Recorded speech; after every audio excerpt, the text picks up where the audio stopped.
जय श्री कृष्णा, राधे राधे। आप सभी भक्तों का आपके अपने YouTube चैनल श्री कृष्ण दीवानी में हार्दिक स्वागत है। आज हम सुन रहे हैं माघ मास महात्म्य का 18वां अध्याय। सर्वप्रथम भगवान का स्मरण करते हुए सभी बोलिए ओम नमो भगवते वासुदेवाय, श्री राधा कृष्णाभ्याम नमो नमः। पिछले अध्याय की कथा में हम सब ने सुना था पतिव्रता स्त्रियों के क्या लक्षण होते हैं और सदाचार का वर्णन। अब आज की कथा का श्रवण करते हैं। वशिष्ठ मुनि राजा दिलीप से कहते हैं कि हे राजन, इस प्रकार से गृहस्थ आश्रम में निवास करते हुए महामुनि मृगशृंग की पत्नी सुवर्ता ने समय के अनुसार एक पुत्र को जन्म दिया। इसके द्वारा पितृ ऋण से छुटकारा पाकर मुनिश्रेष्ठ मृगशृंग ने अपने को कृतार्थ माना और विधि पूर्वक नवजात शिशु का जातक्रम आदि संस्कार किया। वे परम बुद्धिमान मुनि तीनों काल की बातें जानते थे, अतः उन्होंने पुत्र के भावी कर्म के अनुसार उसका मृकंडू नाम रखा। उसके शरीर में मृगगण निर्भय होकर कंडूयन करते थे, अपना शरीर खुजलाते और रगड़ते थे, इसीलिए पिता ने उसका नाम मृकंडू रख दिया। वह मृकंडू मुनि उत्तम कुल में उत्पन्न होकर समस्त गुणों के भंडार बन गए थे। उनका शरीर प्रज्वलित अग्नि के समान तेजस्वी था। अपने पिता के द्वारा उपनयन संस्कार हो जाने पर वे ब्रह्मचार्य का पालन करने लगे। उन्होंने पिता के पास रहकर संपूर्ण वेदों का अध्ययन किया। तत्पश्चात अपने गुरु अर्थात अपने पिता की आज्ञा लेकर द्वितीय आश्रम को स्वीकार किया। मुद्गल मुनि की कन्या मरुदवती के साथ मृकंडू मुनि का विवाह हुआ। तदंतर मृगशृंग मुनि की दूसरी पत्नी कमला ने भी एक उत्तम पुत्र को उत्पन्न किया। वह पुत्र सदाचार, वेदाध्ययन, विद्या और विनय में सबसे उत्तम निकला, इसीलिए मृगशृंग मुनि ने उसका नाम उत्तम रखा। पिता के उपनयन संस्कार कर देने पर उत्तम मुनि ने भी संपूर्ण वेदों का अध्ययन करके विधि पूर्वक विवाह किया। कमनीय केश कलाप और मनोहर रूप से युक्त, कमल के समान विशाल नेत्र और कल्याणमय स्वभाव वाली कनव मुनि की कन्या कुशा को उन्होंने पत्नी के रूप में ग्रहण किया। विमला ने भी सुमति नाम से विख्यात पुत्र को जन्म दिया। सुमति भी संपूर्ण वेदों का अध्ययन करके गृहस्थ हुए। उनकी स्त्री का नाम सत्या था। तत्पश्चात सुरसा के गर्भ से भी एक पुत्र का जन्म हुआ, जिनका नाम सुवर्त था। सुरसा कुमार सुवर्त ने भी संपूर्ण वेदों का अध्ययन समाप्त करके द्वितीय आश्रम में प्रवेश किया। राजा पृथु की पुत्री प्रियंवदा सुवर्त की धर्म पत्नी हुई। पिता ने अपने सभी पुत्रों से पर्याप्त दक्षिणा वाले यज्ञों का अनुष्ठान करवाया। वे सभी पुत्र सेवा शुश्रूषा में संलग्न होकर प्रतिदिन पिता का प्रिय करते थे। उत्तम लक्षणों वाली पुत्र वधुओं, वेदों के पारगामी कल्याणमय पुत्रों और उत्तम गुणों वाली धर्म पत्नियों से सेवित होकर मृगशृंग मुनि गृहस्थ आश्रम धर्म का पालन करने लगे। अब सुमति, उत्तम और महामता सुवर्त को भी पृथक पृथक अनेक पुत्र हुए, जो वेदों के पारगामी विद्वान थे।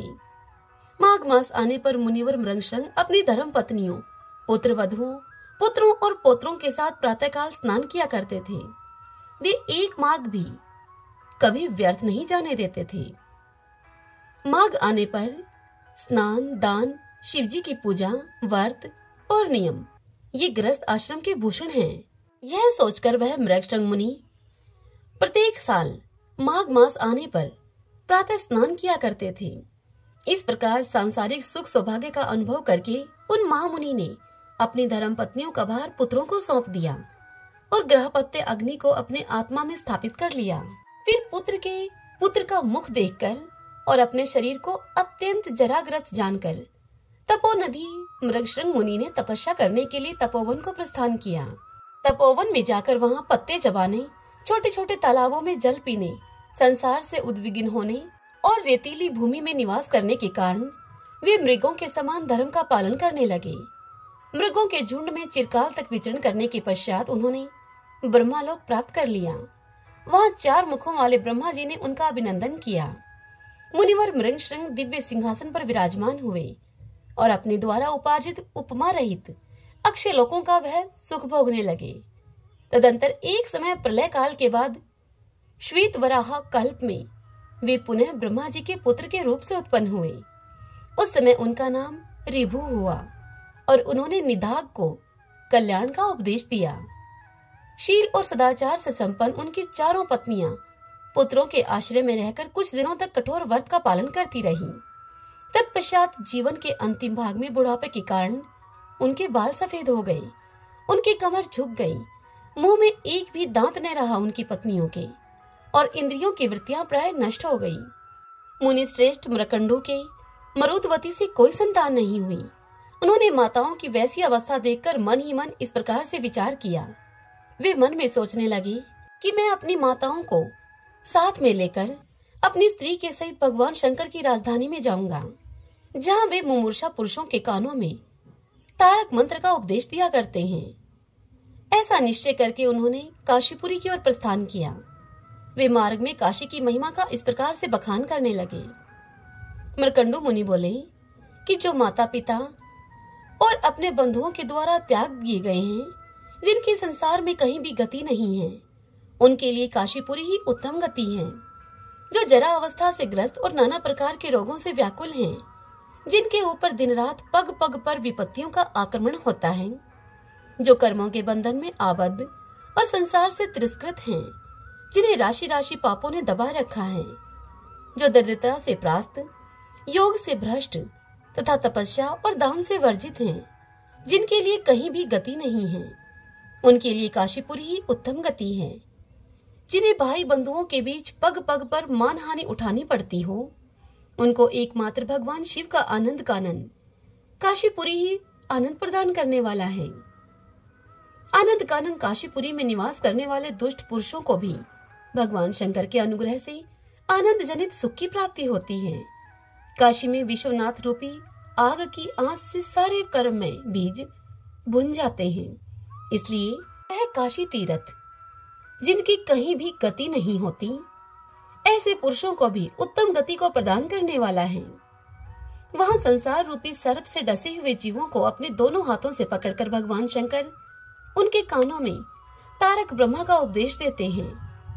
कपिल देव जी के बताए हुए योग अनुष्ठान से, सांख्य से और व्रतों के द्वारा भी मनुष्यों को जिस गति की प्राप्ति नहीं होती, उसे यह मोक्ष भूमि काशीपुरी अनायास ही प्रदान करती है। यह काशी की प्राप्ति ही योग है, यह काशी की प्राप्ति ही तप है, यह काशी की प्राप्ति ही दान है, और यह काशी की प्राप्ति ही शिवजी की पूजा है।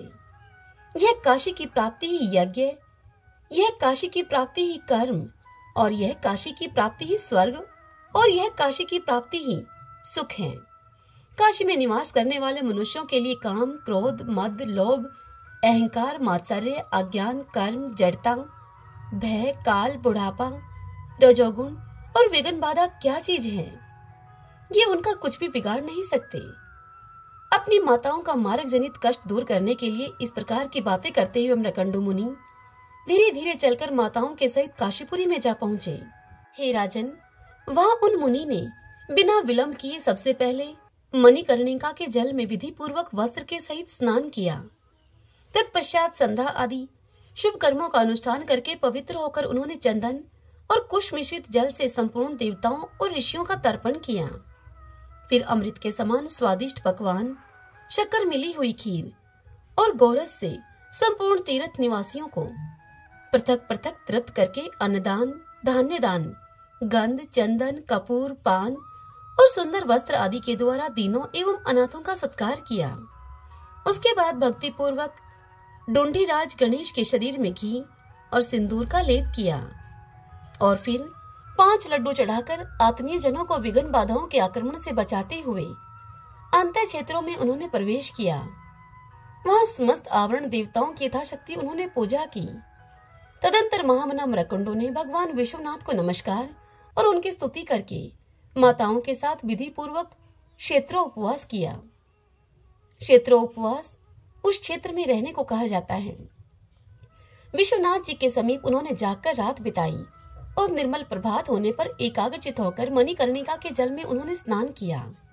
सारा अनुष्ठान पूरा करके नियमों का पालन करते हुए पवित्र होकर वेद वेदांगों के पारगामी महात्मा ब्राह्मणों के साथ अपने नाम से एक शिवलिंग की स्थापना की उन्होंने, जो कि सब प्रकार की सिद्धियों को देने वाला है। तदंतर उनके चारों माताओं ने भी अपने अपने नाम से एक एक शिवलिंग स्थापित किया।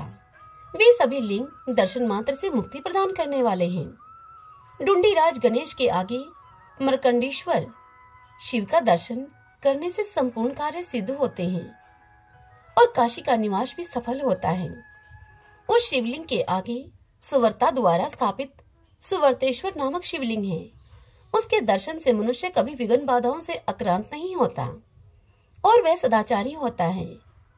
सुवर्तेश्वर से पूर्व दिशा की ओर कमला के द्वारा स्थापित उत्तम शिवलिंग है, जिसके दर्शन मात्र से मनुष्य संपूर्ण कामनाओं को प्राप्त कर लेता है। हे राजन, डुंडीराज गणेश की देहली के पास विमला के द्वारा स्थापित किया हुआ विमलेश्वर का स्थान है। उस लिंग के दर्शन से निर्मल ज्ञान की प्राप्ति होती है। विमलेश्वर से ईशान कोण में सुरसा के द्वारा स्थापित सुरशेश्वर नामक शिवलिंग है। उसके दर्शन से मनुष्य देवताओं का साम्राज्य प्राप्त करके काशी में आकर मुक्त होगा।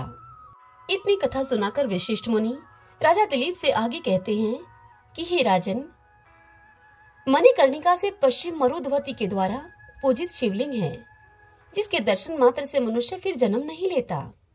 इस प्रकार शिवलिंगों की स्थापना करके वे सब लोग 1 वर्ष तक काशी में ही ठहरे रहे। बारंबार उस विचित्र एवं पवित्र क्षेत्र का दर्शन करने से उन्हें तृप्ति नहीं होती थी।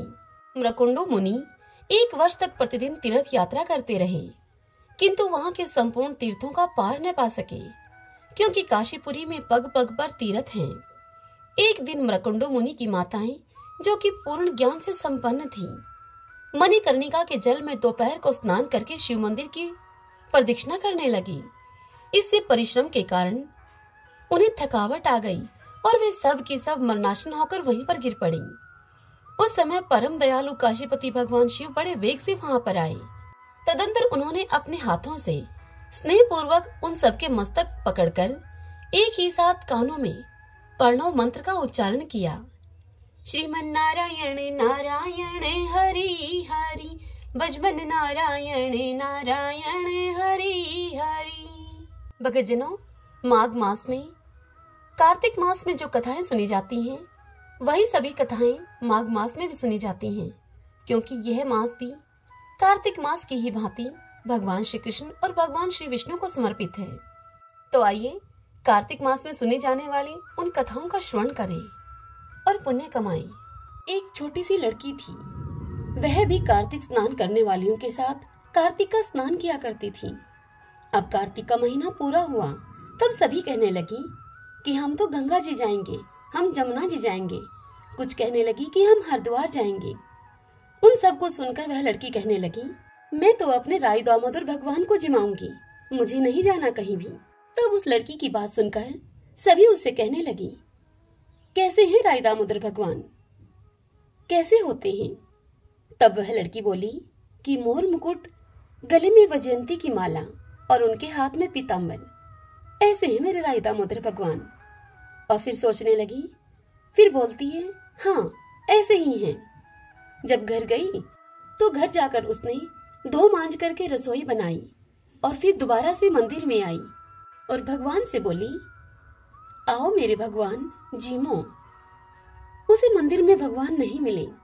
वह मंदिर से शहर गई, शहर से जंगल में गई, जंगल से पहाड़ों पर चढ़ गई। अब उस लड़की को घूमते घूमते सुबह से शाम हो गई और भगवान को वह लगातार पुकारती रही, आओ भगवान जिमो, कहाँ हो भगवान, आओ भोग लगाओ। तब भगवान सोचने लगे कि यह तो ऊपर से गिरकर अब मर जाएगी और मेरे सर इसकी हत्या लगेगी, इसको अब दर्शन देने ही पड़ेंगे। और फिर भगवान ब्राह्मण का रूप धारण करके वहां आए और उस लड़की से बोले कि चल बेटा, तेरा भगवान मैं हूं, तू मुझे जिमा दे। तब उनको देखकर वह लड़की बोली कि तुम मेरे भगवान नहीं हो। तब वह ब्राह्मण बोला, बेटा कैसे हैं तेरे भगवान? तब उस लड़की ने उत्तर दिया कि मेरे भगवान तो मोर मुकुट, गले में वैजयंती माला और उनके हाथ में पीताम्बर हैं, ऐसे हैं मेरे भगवान। यह सुनकर वह ब्राह्मण बोला, ऐसे हैं तेरे भगवान? तब वह लड़की बोली कि हाँ ऐसे हैं मेरे भगवान। तब भगवान ने चतुर्भुजी रूप दिखाया तो वह लड़की खुश होकर उनसे बोली कि हाँ हाँ हाँ, तुम ही हो मेरे भगवान। अब आगे आगे वह बावली खुश होकर भागी जाई और पीछे पीछे भगवान चले आई। अब वह लड़की भागी भागी संग की सहेलियों के घर गई और उनको जाकर बोली कि मेरे घर भगवान आए हैं, चलो तुम भी आ जाओ। तब उसकी सखी सहेलियां व्यंग्यात्मक उससे बोली कि हाँ, इसके घर भगवान आए थे। तब एक आधी जनी बोली उनमें से कि देखें तो सही इसके कैसे भगवान हैं, कैसे दिखते हैं इसके भगवान। भगवान तो अपने भक्तों पर कृपालु होते हैं। जिनके भाग्य में भगवान के दर्शन थे, उन्होंने तो उस छोटी सी लड़की के कहने पर उसके घर में आकर भगवान के दर्शन पाए। हे मेरे राई दामोदर भगवान, जैसे आपने उस लड़की को दर्शन दिए, उसकी प्यारी सखियों को दर्शन दिए, वैसे ही हमको भी देना। इस कथा को कहने वाले, सुनने वाले और हुंकारा भरने वाले सभी को अपने दर्शन देना। सभी बोले राई दामोदर भगवान की जय। बुढ़िया माई कार्तिक का व्रत किया करती थी। उसके लिए भगवान श्री कृष्ण खिचड़ी का कटोरा रख जाते और बुढ़िया माई अपना व्रत खोल लेती थी।